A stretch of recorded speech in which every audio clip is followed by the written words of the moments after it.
Ok les gars, comment les fouilles? On se retrouve à Medellín avec ma petite claque. Toute contente d'être là apparemment. Alors, Clara est venue me rendre visite dans ma ville. Aujourd'hui, je lui ai proposé d'aller au Pueblito Paisa. Donc il y a un mirador qui a la particularité d'être central à la ville. La ville elle est vraiment remplie de miradors. Des miradors c'est des points de vue pour voir toute la ville. Donc il y a des miradors partout sur les collines qui sont très hauts et qui te permettent de prendre de la hauteur pour voir une partie de la ville. L'avantage du mirador où on va, c'est que c'est un mirador qui est aménagé, qui est à l'effigie d'un pueblo, donc d'un petit village colombien. Et l'avantage de ce mirador c'est qu'il est très central. Donc il te permet d'avoir une vue périphérique sur toute la ville. Pour l'instant on boit un petit café et après on y va.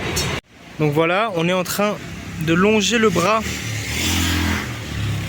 du Rio Medellín, donc du fleuve de Medellín. Là on est vraiment juste à côté de chez moi. Moi j'habite dans ce quartier donc qui s'appelle Laureles. C'est un quartier classifié Estrato 4, donc relativement riche. J'ai déjà expliqué ce que c'était les strates. En gros c'est le niveau de richesse de chaque quartier. Donc là on est juste à côté de chez moi, comme vous pouvez le voir. Medellín c'est une ville qui a la particularité d'être ultra verte. Et c'est ça le plus gros avantage pour moi ici. Avec notamment le fait que les gens soient super chaleureux. C'est que la vie est ultra verte. Vous voyez il y a une présence de la nature en pleine ville quoi. On est dans une ville de 3 millions de personnes. Et on a quand même une végétation qui est omniprésente. Donc là Laureles c'est un quartier qui est très safe. Évidemment comme dans tous les quartiers la pauvreté est quand même présente hein. Qui dit quartier riche dit aussi voleur, donc c'est un quartier où il y a quand même un peu d'insécurité, surtout le soir. Clara, tu vas prendre quoi, un empanadas? Je sais pas en vrai. Tu nous expliques ce que c'est un empanada? C'est de la pâte frite. La pâte frite, c'est ça là? Ouais voilà. Donc tu peux l'avoir de viande, de poulet, etc. Et toi t'adores ça toi? En Colombie qu'en Argentine. Ouais clairement, c'est largement meilleur en Colombie. 6 000, donc on paye 6 000 ça, l'équivalent de 1 euro, c'est bon pour vous? Ça c'est chaud. Là on a un empanadas de quoi? De pommes de terre et de carne. Muy amable, gracias. Ouais, pommes de terre et viande. Gracias papa. Et là en dessous il y a ta petite boule de... C'est pas patate? Papa Reggiana, ouais. Celui où il y a beaucoup de végétation, en haut il y a ce qu'on appelle le Pueblito Paisa, donc c'est là où on va aller. On va passer par un chemin que personne ne connaît. Faut être un peu un connaisseur pour aller là-bas, t'as capté ou pas? Non en vrai c'est écrit sur Maps. Voilà, on va passer par là.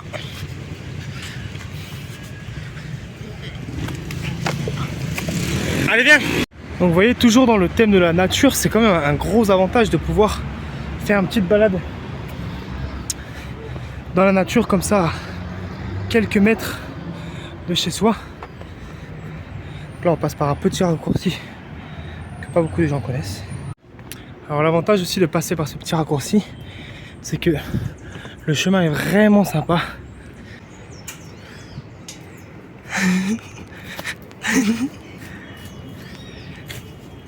Et moi je vais passer par le passage normal là-bas. Et on arrive doucement au Pueblito Paisa.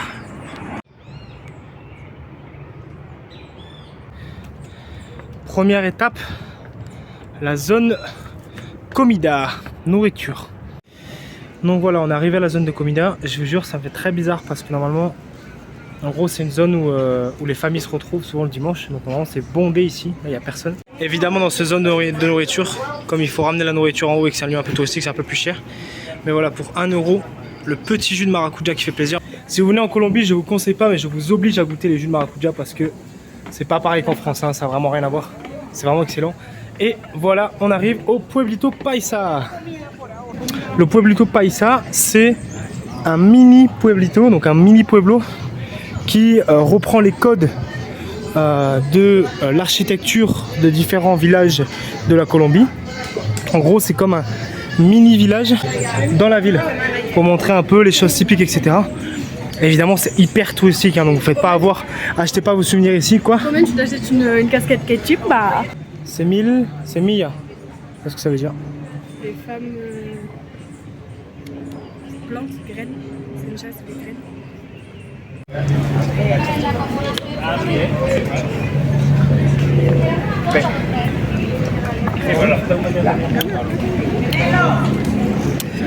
L'architecture un peu typique coloniale espagnole qu'on retrouve un peu dans les différents pueblos. C'est beau hein? T'aimes bien? T'as vu la petite église là?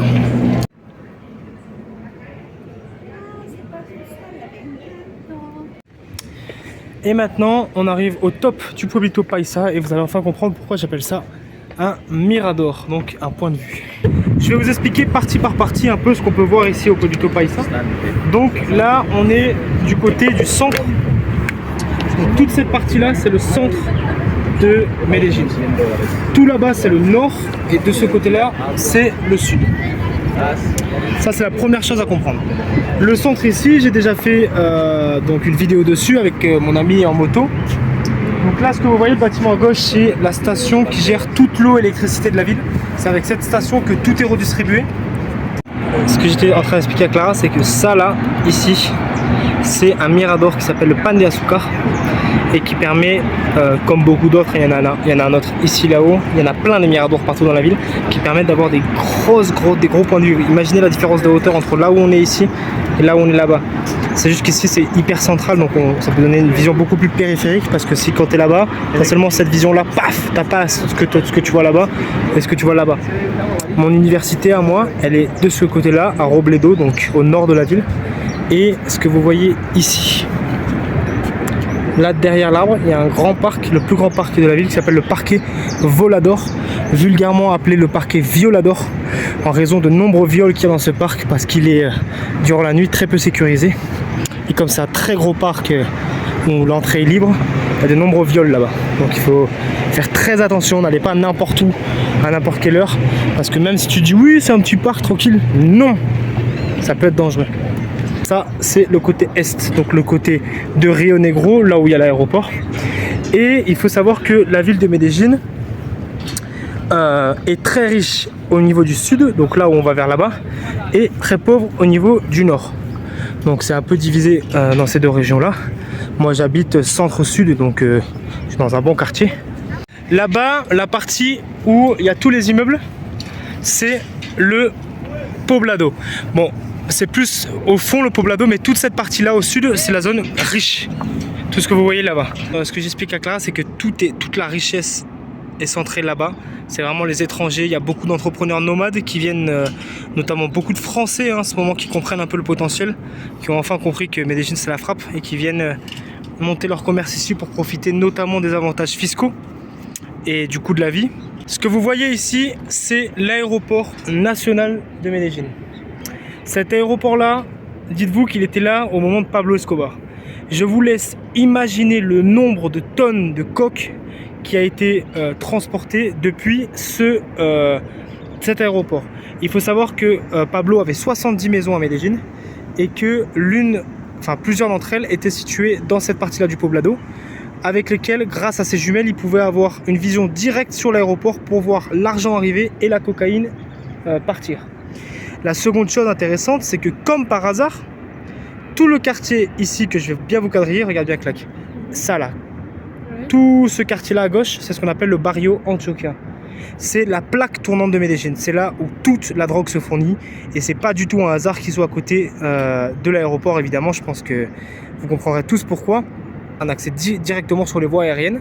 Mais tout ce quartier-là, c'est le Barrio Antioquia. Et ça vend de tout. Cocaïne, Toussi, toutes les pastilles, LSD, MDMA, tout ce que vous voulez est trouvable ici, dans ce petit quartier ici. Là-bas, pareil, il y a un autre mirador, et de l'autre côté de ça aussi. Et Clara arrive déjà un peu à se localiser. Ce que j'expliquais à Claque, c'est que l'avantage, c'est que comme tu peux te repérer un peu partout sur les collines, tu peux monter ici, tu peux monter de l'autre côté, etc. Tu apprends à te localiser en fait de chaque endroit, et tu te crées une map dans ta tête. Et c'est simple en fait, en un an d'apprendre à se repérer. J'ai perdu mes mots en français. Mais les mots ils viennent en espagnol, trop relou.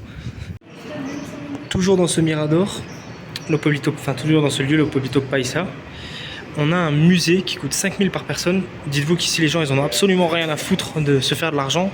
C'est vraiment pour offrir de la culture. Que je le dise directement, je vais rien vous dire au niveau des lieux parce que je ne me reconnais pas du tout. En fait, c'est que des photos de Medellín à l'ancienne. Medellín il y a des centaines d'années, ici 1921. Sauf que moi je me repère pas du tout tellement la ville a changé. Regardez comme c'était la zone. Vous imaginez un peu? Et je veux vous faire remarquer quelque chose. C'est que Medellín est connu pour ses maisons sur ses collines. Et là, on peut voir qu'en 1921, il n'y avait presque aucune maison sur les collines. Donc je vous laisse imaginer en 100 ans, on est en 2023 aujourd'hui, comment ça a grimpé en fait, petit à petit. Les gens ont construit des habitations partout. Donc si vous voulez en apprendre plus, cet endroit, le Pueblito Paisa, il a de nombreux avantages. Moi, quand je fais visiter ma ville, j'adore venir ici parce que de 1, ça te donne des aspects géographiques. Ça t'aide à te repérer, ça t'aide à comprendre un peu comment est formée la ville, ça t'aide à avoir un bon point de vue général à 360 degrés. Mais tu as aussi de l'histoire, une part d'histoire grâce à ce musée. Je te conseille de prendre un guide ou de m'appeler moi pour que je te fasse visiter. Cri. Et on arrive dans ma partie favorite. Je vous conseille vivement de venir avec quelqu'un qui connaît, sinon c'est beaucoup moins amusant. La maquette de la ville de Medellín. On va tester Clara. Là avec l'étoile tu peux t'aider, tu as gagné, je te l'ai même pas dit. Où est le poblado? Là, c'est le sud. D'accord. L'aéroport du centre. Ok. Donc nous, le Pueblito Paisa, il serait où? Là, la petite montagne. Oh, t'es chaud, t'es forte. Où est le parquet Volador? Le gros parc? Bien joué. Ma première vidéo YouTube, c'est une vidéo sur la Comuna 13. Et voici la Comuna 13. Regardez comment le quartier est concentré, comment chacune des maisons se resserre entre elles par rapport à tout Medellín. C'est l'endroit où vraiment tout est congestionné, quoi. Donc là-bas, on est au nord de la ville, là-bas on est au sud. Ici, vous avez le Poblado. Ici, vous avez le Parque Volador, ou je dis le Parque Violador.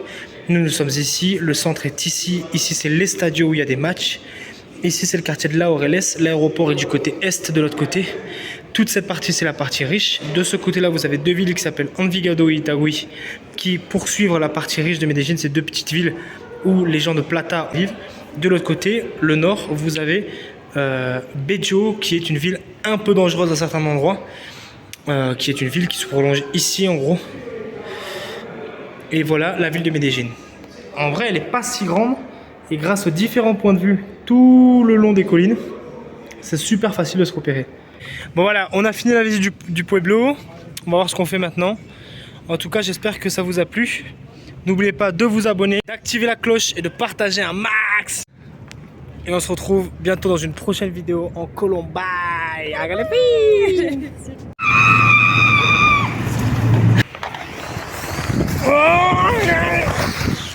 pi.